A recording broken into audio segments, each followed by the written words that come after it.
All right, all right. What's up, Facebook? What's up, Facebook family, friends? It's your boy Miller.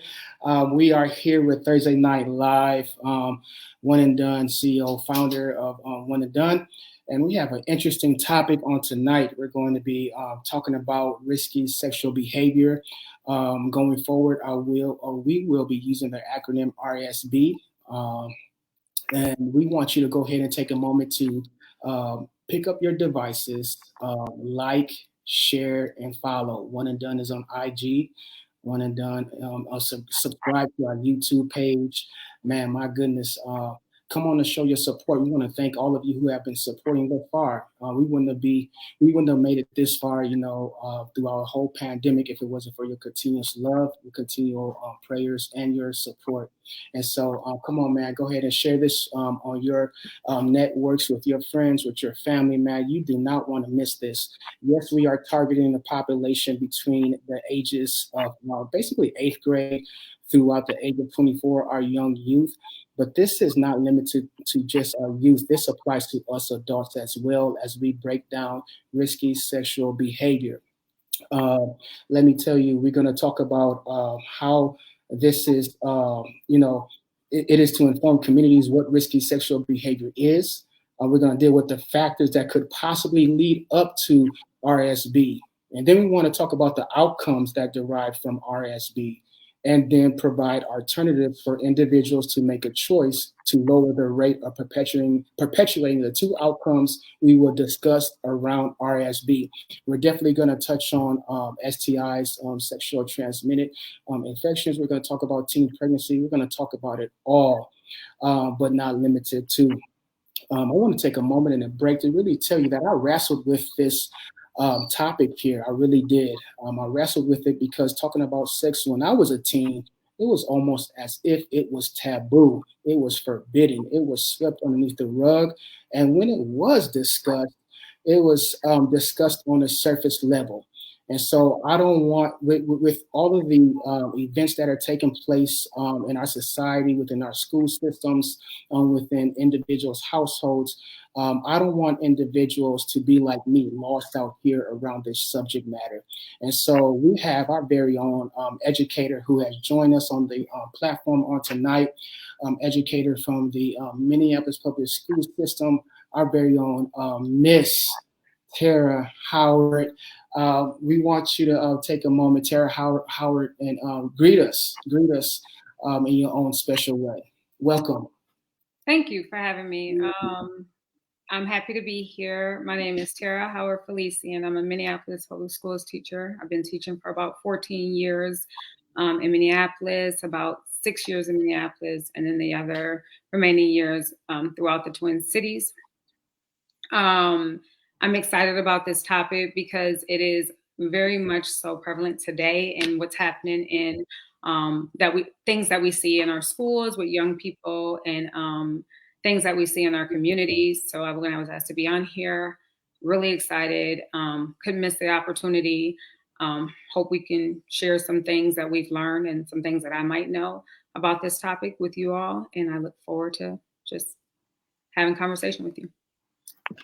Thank you and welcome, Tara. Thank you for taking, I know you mentioned as we were behind the scenes getting ready to come on, you mentioned going to your son's outdoor activities, field day it was. And I know that you are an educator and this is a long day for you. So I don't take your time lightly. And I really want to express my gratitude and tell your husband too. Thank you for sharing your time because I know you're also on family time. Tell your family, tell your husband and your kids, thank you for allowing us to dialogue with you as we try to impact our community. All right. For those who are joining us, we also are going to have a friend that is trying to log in right now, having some technology challenges. We all know about that, operating in this pandemic for the past over 2.5 years. And so we're going to try to get her on as well. So bear with me if I'm looking down here on the phone. I'm really just trying to get her on here. So I'm going to take a moment to resend some things and see if we can get her onto the platform. While I'm doing this, I do want to say this. One and Done is still doing community groups inside of Freedom Works, supporting the men who are in transition. Your truly Miller will be helping out with a service, delivering words of encouragement for Father's Day to support the men there who are in transition to get back to their kids and back to their wives, etc. And so we ask that you keep that in prayer. I also want to say, hey, I am soliciting. I'm asking for your help. If you are willing to volunteer, look, One and Done can really use some help around PR, public relations. We want to do more community engagement. We really want to get the boots to the ground, knock on these doors, and see how we can continue a collaboration to change the narrative in people's lives. All right. We also looking for help around the grant writing perspective. People who have those expertise, please, if that's you or you know someone, area code 612-400-4046. Once again, area code 612-400-4046. Give me a call, and if I don't answer the phone right away, leave a brief detailed message, and I'll return your phone call as soon as possible. Or you can email us at info@ondusa.org. All right, without prolonging your patience any longer, I want to ask our guest, Tara, what is one hobby, before we get into today's discussion, I want to ask Tara, what is one hobby you enjoy doing and why? And then I would like to ask you, I know you touched on your experience as an educator. If you could dive a little more deeper into that, what does a day look like for you typically, or what has it looked like for you working with the kids? And working within the system. And then if you kind of share similar thoughts as I have shared regarding this topic being almost as if it's taboo, why do you think that is? So the first question I heard you ask is, what is a hobby? That's really hard to choose, but I can say right now, a hobby for me, when I have any free time, I'm a literacy head, so I like to read anything concerning literacy, equity, structure in school buildings. Been studying a lot of like Ghodie Muhammad, Bettina Love's work. I just really like reading right now. I've always liked reading, but even more so, I have a keen focus on literacy and what that shows up, how that should show up right now in the classroom today, in the midst of a pandemic. The second question that you asked was, what has school look like for me? I can talk recently. Schools, and not just in MPS, but I know schools across districts have experienced a high level of,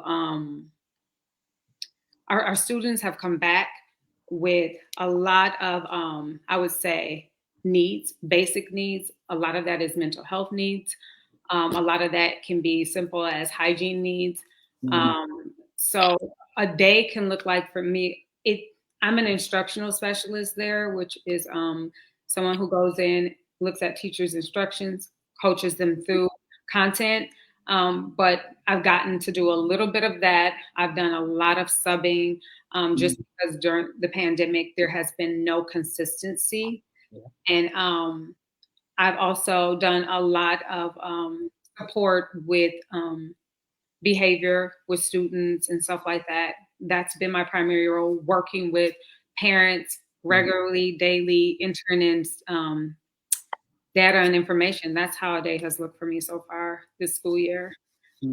But I've learned a lot, and I'm learning a lot about what's going on in the development and in the minds of our youth after coming out of being in isolation for such a long period of time.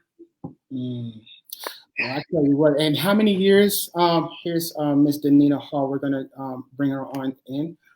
And how many years did you say you have been with MPS for now?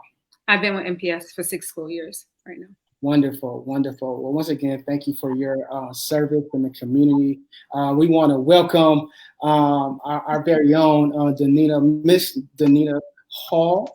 who is working within her professions within the medical field, the University of Minnesota Hospital as surgical technologist. I got it right. Nita, we just kind of did some intros and talked about why this discussion on risky sexual behavior is important.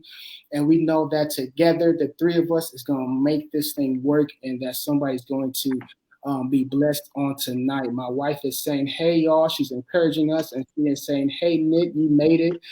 So, sweetheart, Tara and Nita, everyone's bright smiles and waving right back at you. Thank you for your love and support. Hey, y'all, that's my wife. The Lord has blessed me with a beautiful help. She's been very supportive. We've been going, my goodness, 14 plus years strong together. And so I don't count that a life thing. But Nita, can you help us out? Can you tell us one hobby you enjoy doing and why? And then tell us a little bit about your experience in your profession within the medical field. And share with us, why do you think this discussion, sexual education, it has been treated historically as almost as if it's taboo or forbidden or swept underneath the rug? Well, first and foremost, you all excuse me for joining tardy. I'm not real technical, and guess what? I just, I'm good. I'm very good at other things, but technology, help me, Holy Ghost. So you all excuse me, but so good to see you all, and thank you for just having me. Thank you, Onika, for where you at, child. So I'm so glad that I made it. But I am a certified surgical technologist as of June of this year, 22 years. And I'm outdoors, so excuse the background noise. And so I've been in my profession for quite some time now. I've seen a lot. Every day is different. In the operating room, I do a variety. I help assist with a variety of surgery. I've seen things that, I wasn't able to sleep for a couple of days, and I've seen things where, very routine, very successful surgeries. And a priest once told me that I'm doing the Lord's work, and I do feel that. And it is a blessing when surgical procedures go well and patients do well and can, resume their life. But hobbies, well, I enjoy traveling. I enjoy just really enjoying life. I have I guess it's a hobby. I like to shop. But I like, unique finds. I'm at the place in my life now. I really enjoy shopping and all of that, but now it's like it's all about timeless pieces when it comes to, unique pieces and finds and treasures for your home or something to wear. I want timeless. I don't want just anything at this point. So I enjoy that. I enjoy when I get to see family and spend time with family, whether it's however we're having fun, and especially my nieces and nephews. But most of all,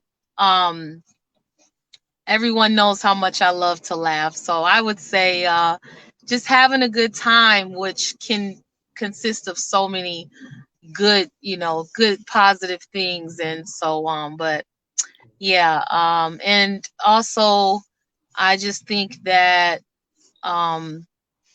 what Pastor Miller was talking about, the last question you were talking about, the risky sexual, how did you phrase it? You said the last point you wanted me to reflect on. Yeah, it just really seems like when I was growing up, I'll be 42 June 1st. The taboo, you said, okay. Yeah, and so I was like, when it comes to the education system when I was growing up, even within the home, even in the place of worship, you just name it. It's almost as if this discussion was taboo, swept underneath the rug, and if it was discussed, it was only on a surface level. And so, for you two that are on, this call, if you want to chime in, and perhaps shed some light on why you think this discussion it's almost as if it was taboo. I know that I had, shared with you and your wife last week that, I grew up in church my whole life. I was raised in the church, and now, my parents are leaders, they're pastors, but at the time my mother was a church going woman, then she became a missionary, then an evangelist, and then she's been pastoring. I tell people all the time, I'm very thankful, but growing up as a child, it wasn't easy because you don't understand all the hard decisions adults are making for you, because it's the lifestyle they want to live, but you just want to enjoy your life and be a child and have some freedom, and but it was so many restrictions because of the religion. Church of God in Christ was so traditional, so there was so many things that we could not do. And I do believe in the body of Christ back then and even now, a lot of things aren't discussed about risky sexual behavior. And even back then, they didn't even use that term. It just was, it's terrible, it's bad, stay away from it. When it's sex, period, can be a beautiful thing between two people who have a union. Yes. So, and I'll let you all speak, but I could kind of go on and on about how difficult that was, especially to children who grow up in the church, when you're not doing anything bad and you're just like, well, why can't we do this or can't we do that? But I think a lot of times parents and grandparents were trying to protect children too, because of some things that may have happened in their life. And unfortunately, back then times weren't like how they are now. We're talking about more things back then wasn't even an option to talk about. So I'll let you all have the floor. Thank you for that. Well said. Do you want me to go by Nita or Danita? Which one do you prefer? Oh, Nita's fine. Okay. Thank you. I see it on the profile, so I want to be mindful of that. Thank you for that, Nita. Tara, what are your thoughts on, I know you kind of touched on it a little bit. Do you want to share your perspective on why this conversation may have felt like or appeared to be taboo? I think that to bounce off of what Nita said, a lot of it comes to me. I thought that like they knew about it, but they didn't have the language to talk about it.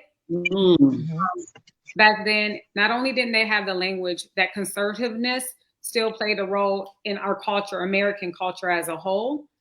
So it was almost like, it's almost like people from the South, if you know anything about people from the South, like my grandma and them, you don't talk under nobody's clothing. And so talking about risky sexual behavior is a form of that back then. And I think they didn't talk about it because it would have made you curious about it. Like, what is that? And what's wrong with that? I mean, because I think that among men, it probably was talked about more so, and how men have conversation. But you bet not if you are female or a lady, because there was expectations growing up that you behave in a certain manner. And so that wasn't something that was going to you weren't going to have an open conversation about that as women. I think, like I said, that men may have men doing men things, boys doing boy things, talk about it to each other as growing, but never for. And then hearing your experience and kind of knowing your background, raised by a woman, how do I have this conversation with the man? That gender comes into place, and that's the real thing. Like, who's to have that conversation? I appreciate that. That's well said. I just want to, Ms. Miller is saying taboo because they didn't want us to know it really feels good. So yes, I kind of want to share. Thank you for that, honey. So yes, when it's done in decency and in order, right? It takes away the perversion of what man or humankind has made this has made sex out to be, or physical intimacy for those who want to be deep and that word is for some of us. You hear sex, your whole body cringe up, and so it shouldn't make you feel uncomfortable when you're talking about it in the light of decency and order in the way it was intended. It is the perversion that is applied or associated with it that makes it sexual risky behavior. Excuse me. Risky behavior when we're operating and functioning, doing this act outside of the way it was designed and originated to be so. So yes, she said, because it feels good, we're gonna want it. Yep, pleasurable. So they wanted to either scare us or not talk about it. Yeah, it's kind of almost. I can hear the scare tactic, because it's more easier to try to scare someone straight than to really sit them down and have that talk with your kids. Saying, and then they ask you questions. Saying that you got to provide knowledge to inform them so that they can make the intelligent decision.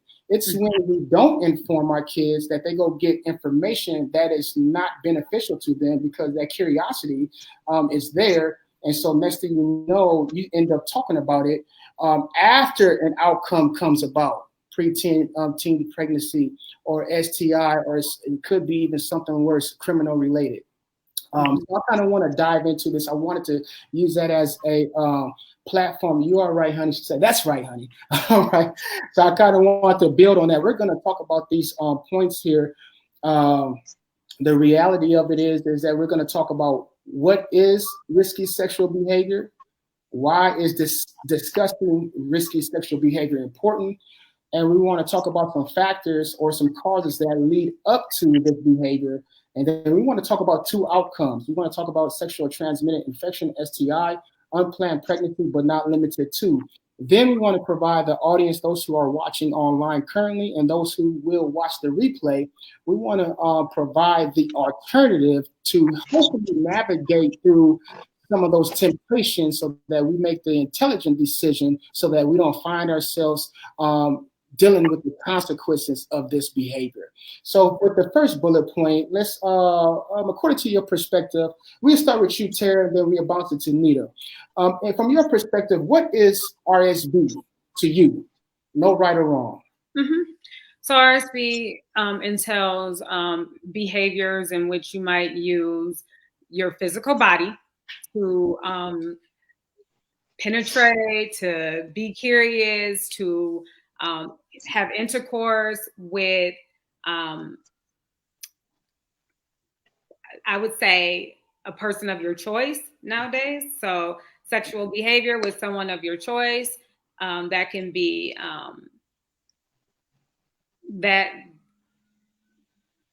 but it's not just a person of your choice. It can be multiple people of your choice in this day, and it can be a way that you express sex, but not in a safe manner.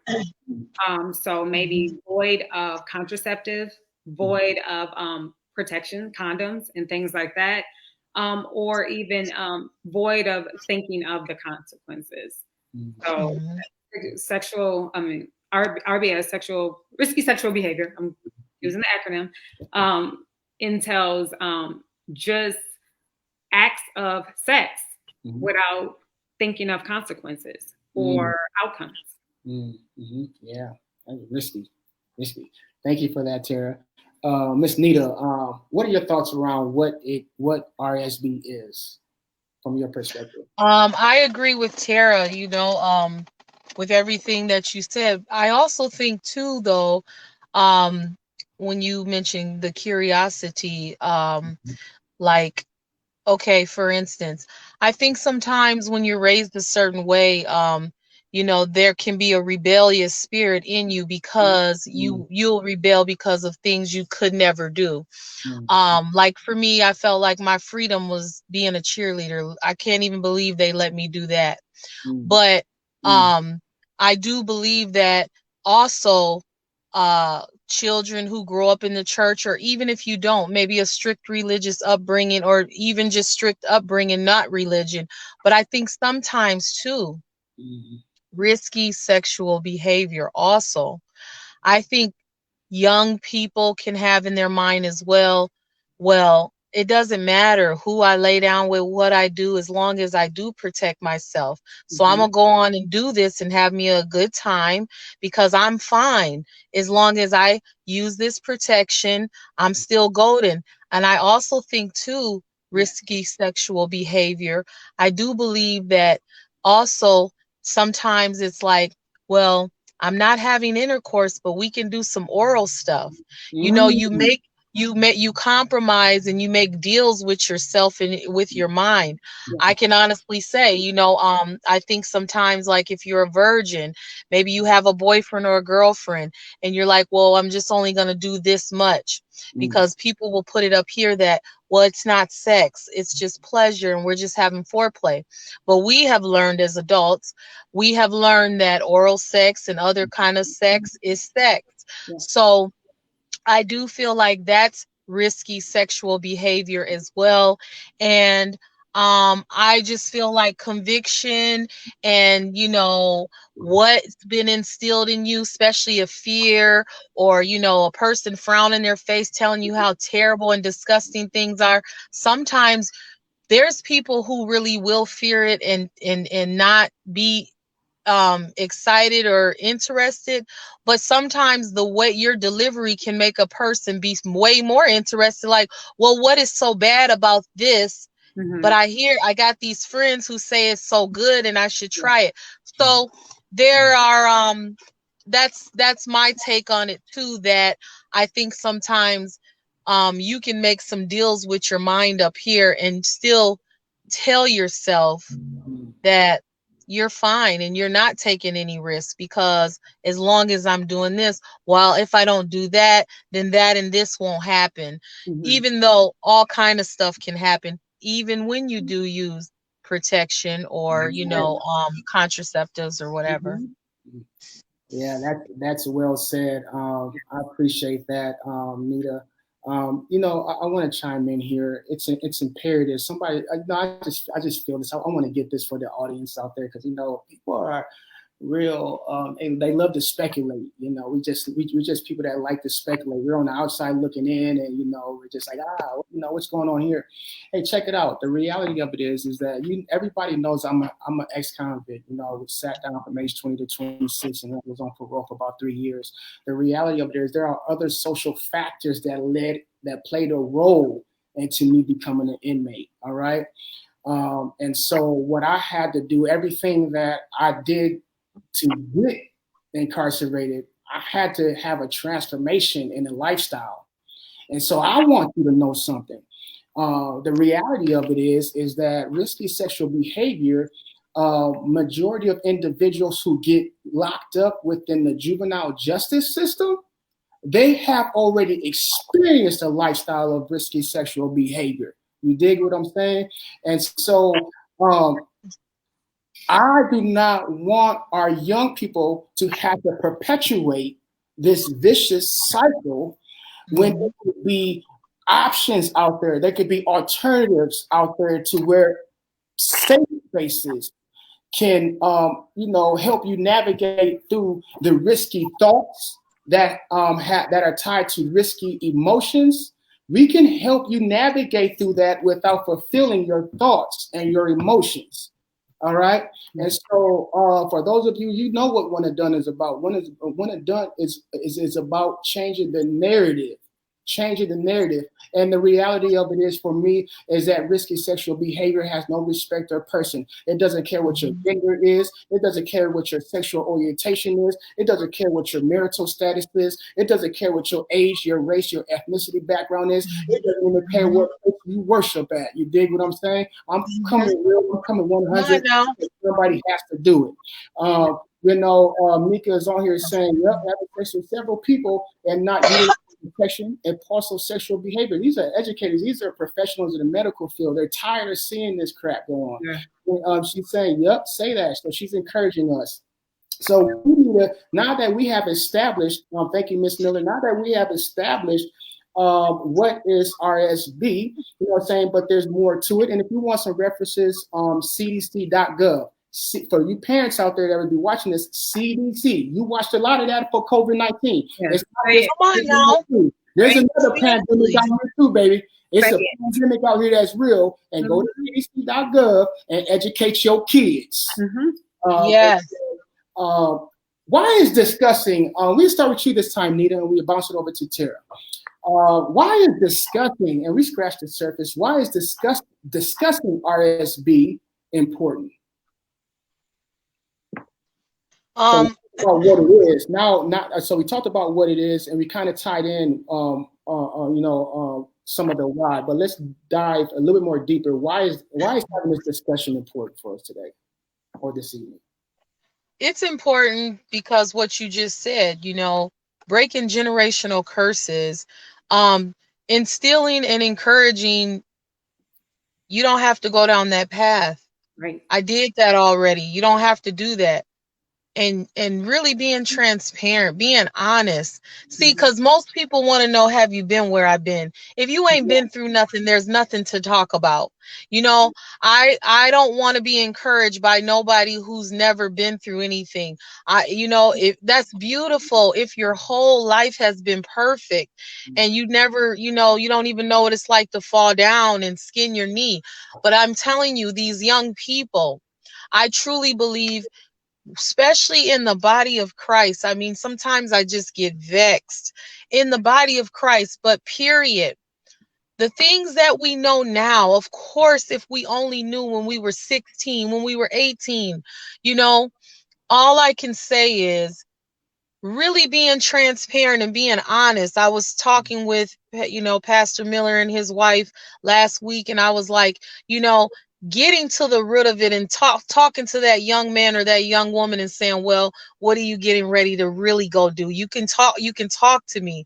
You can tell me. I remember one time, real quick, just an example, my nephew, he was being bullied.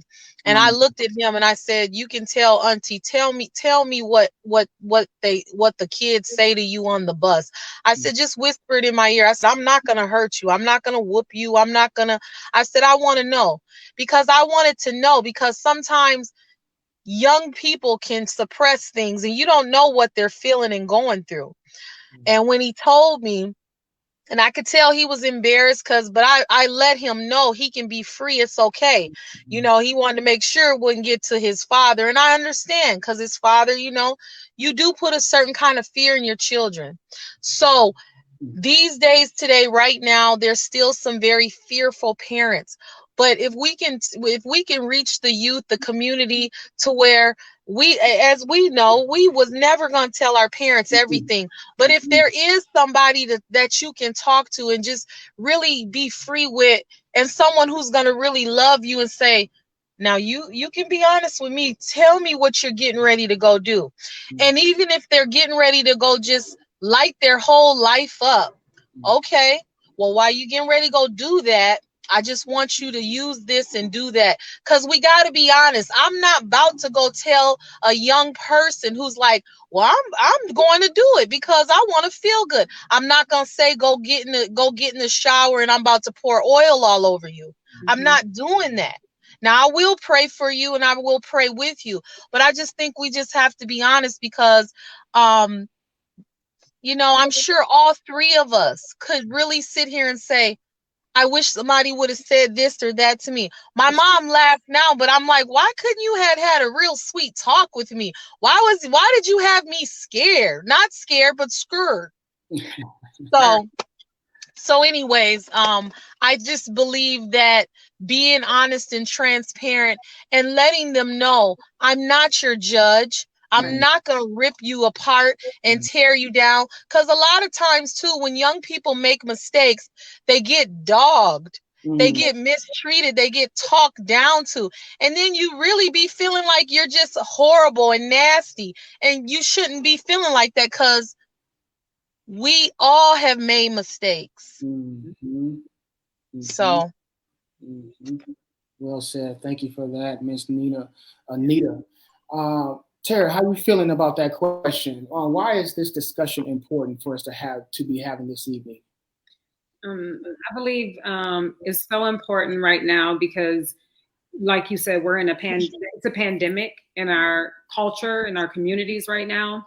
I also feel like we have such access to information right now at the push of a button. And it's what you do with the information when you have access to it. I feel like a lot of the information go on YouTube, you type something in, and then other things are coming in and glamorizing RSB and promoting it.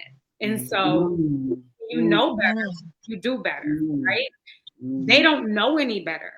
Sometimes they don't know any better because they only can talk to their lived experiences. And sometimes if they've already seen that pattern and that happening in their lives, there's nothing wrong with it. This is normal. This is how it goes. And my mom's okay. And her friend is okay.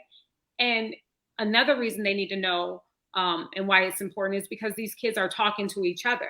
They're not talking to people who walk before them, who are older than them, and can give them, sound information or guidance or whatnot. And like she said, a lot of times the delivery of the guidance makes them feel like less than. So I also think that is so important because the emotional ties that come with that, we don't talk about that. The blood that comes with that. I know I talked a little bit about that with you, and that semen is blood, and you have pores and things like STDs, like herpes, they travel around the condom. Like, we don't talk about those type of things. And then I working with a lot of youth and working with a lot of kids. They really have no idea that, what sex is, what sex isn't, or what they're getting into. A lot of them get into relationships with older adults, and they're misled, and they don't know how to say no, or what should I say no to. There's a lot of peer pressure going on right now, a lot. Yes. And you are not, I have a niece who's going through it now. You're not in if you're not doing these things, or if you can't even say like you got a boyfriend or a girlfriend or whatnot.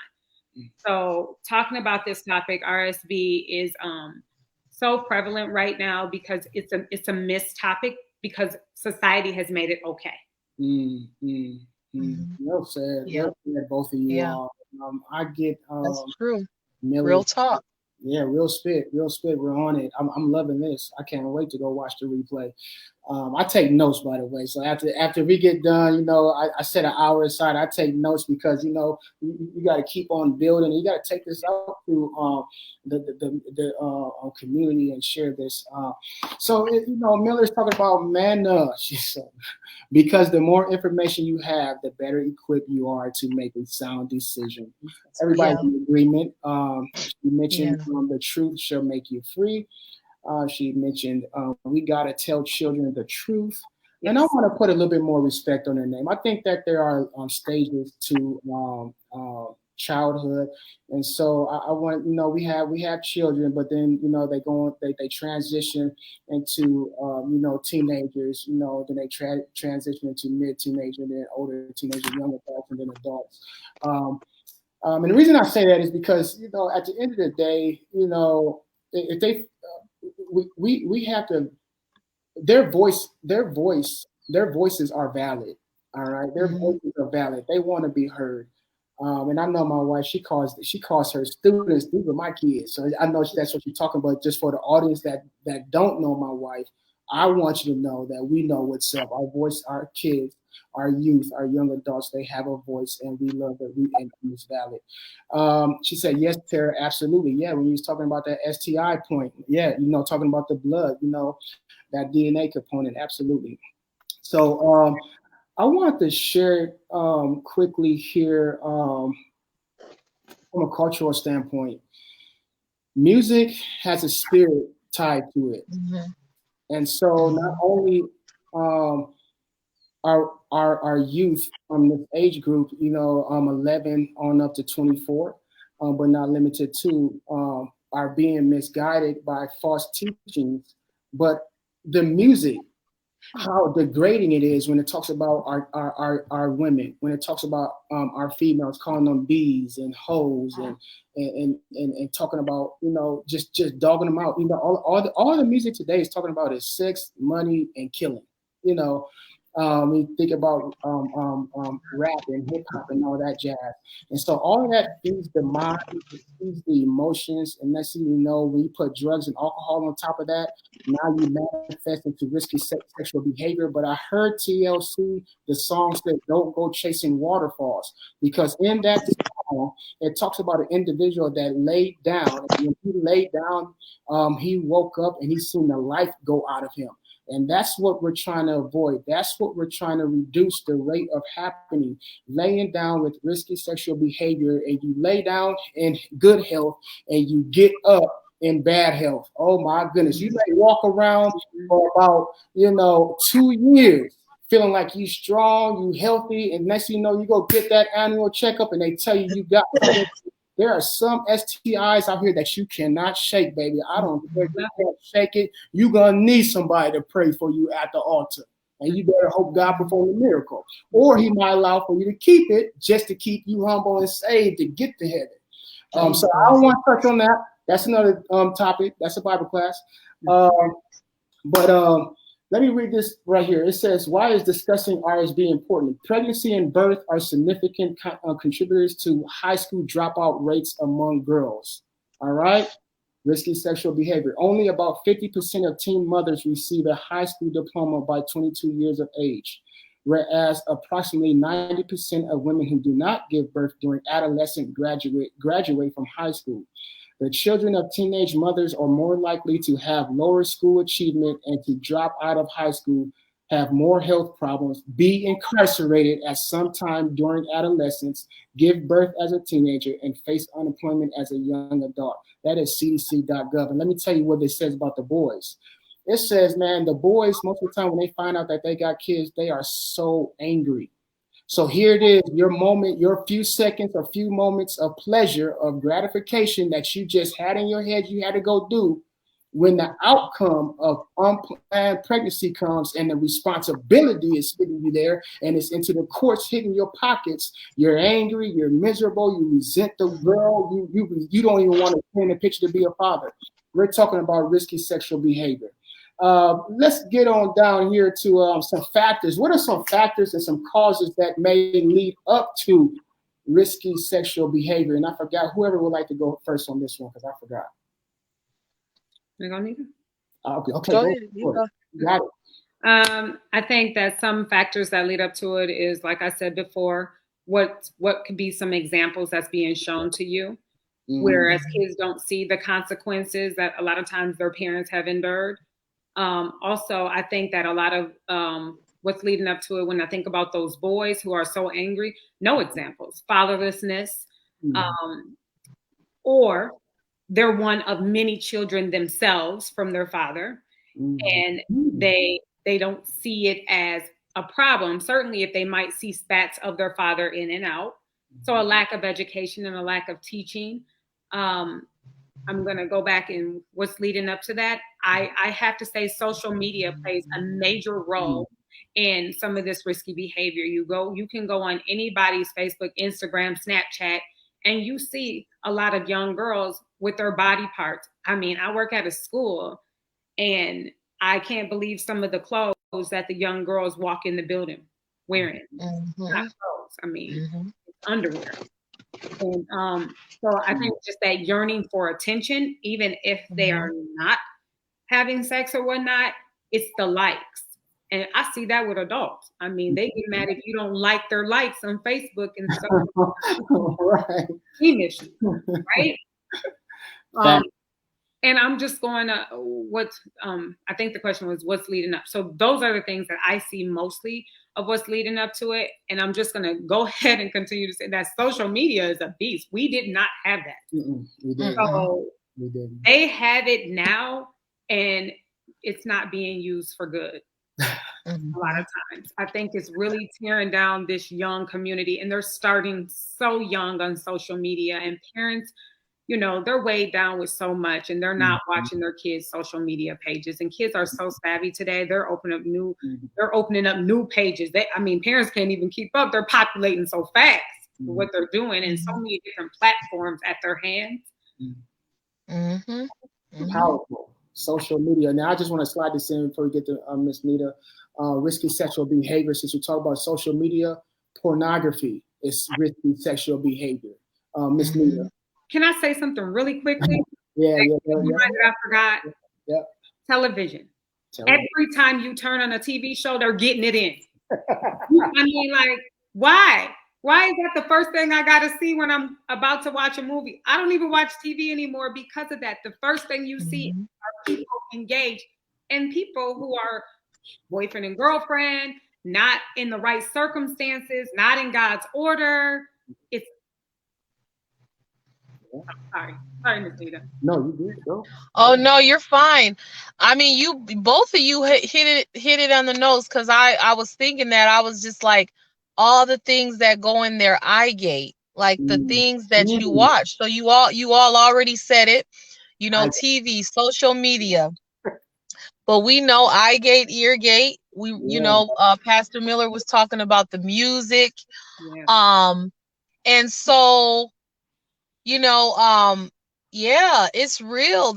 You know, if you're watching stuff and then you're like, well, shoot, I want to try that. I want to see what that's about. And, you know, just getting curious. So, but I really do think it's a lot of things they're watching, unfortunately. Households. If you've been exposed to some really terrible things, I'm sorry, but yeah, some young people have. I mean, there's boyfriend and girlfriend or so-called parents. They'll do stuff in front of their own children. You know, your children shouldn't be hearing you and all that stuff. Get somewhere. You know, I mean, and then wondering, well, why is my mom or so-and-so dad making all that noise? Like, I mean, come on. So I think, you know, I just think, yeah, the things that the eye gate being exposed to, and I'm gonna be honest with y'all, you know, it's so real out here. It's evil. It's real. I have a friend who, it's unbelievable that what her sister allows her daughters to go through with her man present in the household, the things he does, how he walks around.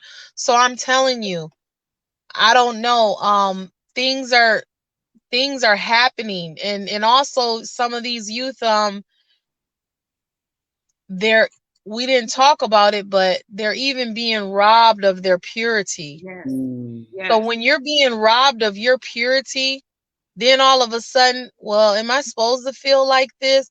I mean, that kind of stuff, it goes different ways. It can affect you different ways. You can be real promiscuous, curious, or you can just be, you know, out of order, rowdy. It just depends. So I really believe it's eye gate and exposure. And I'm telling you, these households, I don't know. If people ain't checking and investigating, it's some stuff that young people have had to witness and be amongst. And hey, this is where I live and gotta survive. So I don't know. It's just a lot of dark stuff. And you only get your youth and your childhood, you only get it once. So sometimes it can be destroyed. And then, you know, I mean, we know that God is able, but I do believe that there's been times where some of these young people, they didn't have a mentor or someone to say, it's okay, tell me, talk to me, tell me what you're getting ready to do. I believe a lot of these suicides is because of just brokenness. Can't tell you what really happened, you know? And I do feel like young ladies, unfortunately, I feel like that, you know, I don't know what the statistics are, but I feel like sexual abuse, young women or women, period, they're able to soar and not get over it, but they're able to I don't know, God gets them to a place, but men have a hard time. They have a hard time because of the shame and just all the things that go with it as a man. And I think sometimes what's lacking for our young men to be like, you're still a man, you know, it's okay, talk to me. So I don't know, I get stirred up. I just don't like people suffering and making bad decisions because of what might have been done to them or what they were exposed to or what they watched. Sorry to get a little lengthy on that one. No. I love it. I mean, that's facts. Thank you for sharing that, both of you all. We'll see what's up with Nika over here. She's saying, yep, right. The music ain't talking about love, marriage, or family, but what feels good and what's quick. Man, be careful about things that happen too quickly, because the after effect might be a lifetime. You could take someone's life in 20 seconds and spend the rest of your life incarcerated. So both moms got both their kids taken for life. Once again, you can have one moment of pleasure and be stuck with that one moment of pleasure for a lifetime. Yes. I like that. Let's see, mental health, impulsiveness, peer pressure, social media. No role models. We you know what, men, we do have to step up. We have to step up. We have to continue to be vocal about the things that are robbing our youth from their purpose. All right. And in some cases, the purpose isn't completely robbed. It's just delayed but why should they have to go through a delay when they can get the information from us who have lived the nightmare so that they can live the dream? We got looking for love, but think sex equals love. My goodness, you gotta know the difference. Thank you, honey. I'm talking to myself. We have to, let me get this right. We have to, because it is about, it's not really so much what you say, it's how you say it. I think it's important to have these conversations, and our kids don't want to be beat up. Our youth don't want to be beat up. We need to have a good conversation with them, and let them know it's a safe space for Q&A. And they need to feel the love coming from it, not condemnation if they don't already involved in it. Don't condemn nobody. Love and walk through, empathize with what they're going through and how they're feeling, so that we can come out on the other side together. Right. Yeah, man, we got to know the difference between lust and love. Lust is not love. All right. And then, Nita. So, thank you, honey, for that and for those encouraging words and that wisdom. I see the hour is far spent. We're already at 8 to 7. I'm gonna tell you what, for the viewers, what I'm going to do is actually put some statistics, onto the IG page and One and Done's page and my personal page. Because I want to jump around a little bit to get to the alternative. We don't want to just throw all this stuff out here and then you walk away like, man, that's a whole lot, man. Pick me up now. Is it going to be okay? Because some people might be in it. There may be some 8th graders that are in it. There may be some parents listening or going to watch the replay saying, my kid is already in it, and so we got to give some hope here. We got to shed some light. But before I do that, I want to say another thing that leads up to this. We have to understand there are some social determinants like high unemployment. There's low education, and low income have been associated with higher teen birth rates. So there are not just, it's not just from a teaching standpoint within the house. This is a systemic issue too. This is a cultural issue. This is an issue that it takes all of us as a community to help our young people to navigate through. And can I tell you something? Just because somebody's 30, 40, 50 years old don't mean that they ain't stuck as a 14-year-old. All right. We all need this information. And just because we've grown don't mean that we are not, susceptible to risky sexual behavior if we don't make a good decision. All right, honey. My wife's like, yeah, you talking right. I hear you. Now, but so let's talk about what are some alternatives here. So I kind of heard us talking about, how important it is for parents, legal guardians to get involved and have healthy conversations. So we know that is an alternative to this risky sexual behavior. So who would like to kick us off, with letting us know what can be some alternatives that we can take away to help us navigate with this? Was it Nita, did you close off, or is it on you, or who's it on? Okay. Is it? Oh, what is it? Is it on me? You can. Oh, is it? Okay. Well, I just think on a positive note Alternatives, I just think, in all honesty, I would encourage, parents, to be transparent with your children, in love. And, if you don't really want your child to fall by the wayside, and at least if you have a child who's like, Mom, Dad, I'm getting ready to go do this. I mean, it's a blessing, even if it hurts, that they want to be honest with you. But and then if you are a parent and you don't even know how to talk to your children, and come on, parents, y'all know some of y'all don't know how to talk to your children. You just holler all the time. Well, if there's a great uncle or great auntie or a great mentor who you just be like, could you just please, talk to my child so they don't go down that path? Because sometimes youth can't always receive from a parent as well because of some previous things that might have been said, or just constant negativity or hollering. So I just think an alternative is to be honest but in love.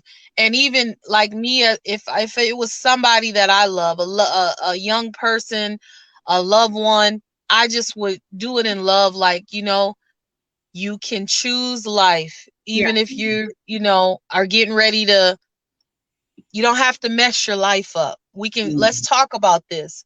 Get to the root of what is going on with an individual, but most of all, don't tear them down. Build them up and let them know that it is okay to be honest. And be honest. Let them know you've done some stuff too. Identify with the person. Now, I know our testimonies are all different, but just let a young person know, you made some mistakes and you did something wrong sometime. You wasn't always, saved. Yeah, I'm still working on that. Praise the Lord. Thank you, Nita. Well said. What do you got to say about that from your perspective, Tara? I think that really seeking help. I know, like working in the school system, coming to talk to your counselors and social workers, they have tons of free resources. So going to your local community hospital facilities and getting free resources for counseling services, free resources just for information around that. So seeking out information, first of all. Definitely looking at people's lives and the fruits of their labor and deciding who can I talk to. I mean, I would look at someone, and if I see where their children are going and I like it or whatnot, I might go and ask them questions. On a faith note, I always say prayer. I think that a lot of people have given up on prayer and the power of prayer and what God can do, that your prayers do not go void. But really, amen, God, and understanding, like on the faith note, understanding what God says about sex, getting your understanding of his order, that's perfect. And really saying, this is what I was doing, but I don't have to do that no more. Seeking counseling within your church community, couples, from those becoming one services and things like that, that can help you with your children. Talking to women and men of faith who are raising children, praying for mentorship over your children. I think that's me for faith, my faith in believing in God and what God can do and what I know God can do. Trusting in purity and that it is possible. And it's possible for your kids.